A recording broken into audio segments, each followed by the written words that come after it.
Nos últimos 13 anos, o Partido dos Trabalhadores promoveu um inchaço do Estado brasileiro. Nesse período, o PT criou 40 empresas que aumentaram os gastos e ajudaram a provocar a crise fiscal do governo.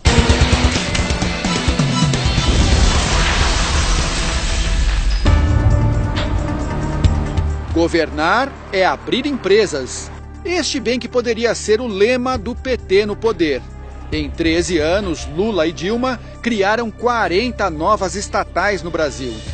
De seguradora a empresa de logística, de laboratório de biotecnologia a canal de televisão.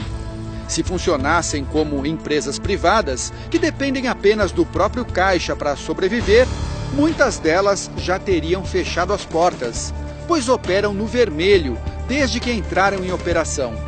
É o caso da Sete Brasil, a empresa criada para produzir navios para a Petrobras, que acumula prejuízo de 26 bilhões de reais.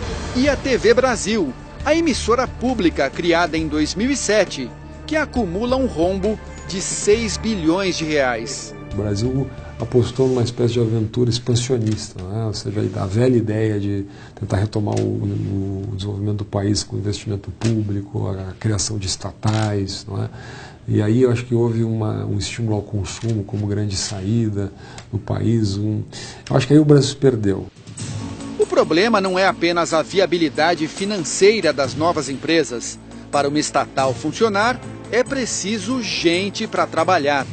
O número de funcionários das empresas públicas federais cresceu de 35 mil em 2002 para 67 mil este ano. É quase o dobro. O gasto com salários no mesmo período subiu de 1,5 bilhão de reais para 7,5 bilhões.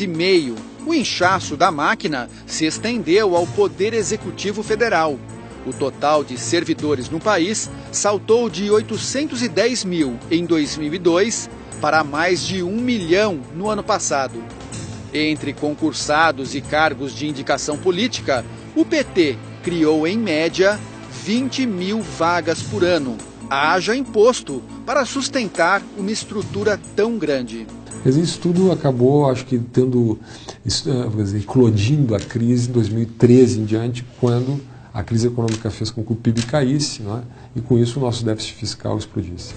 Os cargos comissionados, indicados pelo PT ou por partidos que apoiavam o governo, chegaram a 120 mil no governo Dilma Rousseff. Causa um efeito de desmotivação muito grande naqueles servidores concursados que, às vezes, estão almejando a ocupar um cargo de chefia e, quando menos imaginam, são preteridos em função de alguma indicação política. O crescimento da estrutura burocrática é um dos fatores que levaram ao descontrole dos gastos públicos e, consequentemente, à inflação.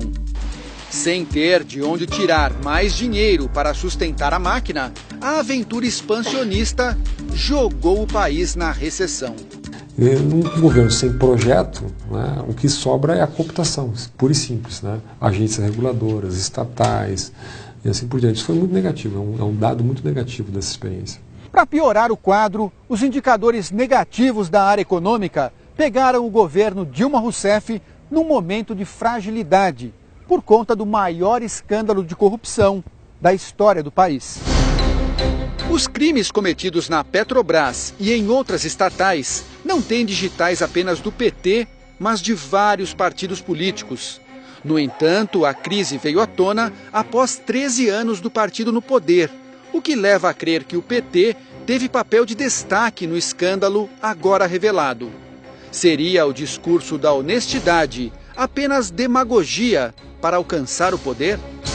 Eu acreditava naquilo. Quando eu deixei de acreditar, falei, peraí, eu estou fora disso. Né? Não me confundam. E paguei o preço que tinha que pagar. Paulo de Tarso foi líder estudantil, guerrilheiro e petista. Nos anos 90, se decepcionou com o partido que ajudou a fundar. Na época, era secretário de Finanças em uma prefeitura petista no interior de São Paulo. Descobriu que havia um esquema de favorecimento em licitações para a empresa de consultoria do advogado Roberto Teixeira, amigo de Lula. Eu fiz tudo que tinha que ser feito. Fiquei durante 4 anos tentando levar a discussão do que eu tinha apurado, as provas que eu tinha, para que o partido discutisse. E eu só resolvi, em um determinado momento, torná-las públicas, essas provas todas, porque eu não queria ser cúmplice. O caso se transformou no primeiro escândalo de corrupção no PT. Expulso do partido, Paulo pagou um preço alto pela coragem de denunciar.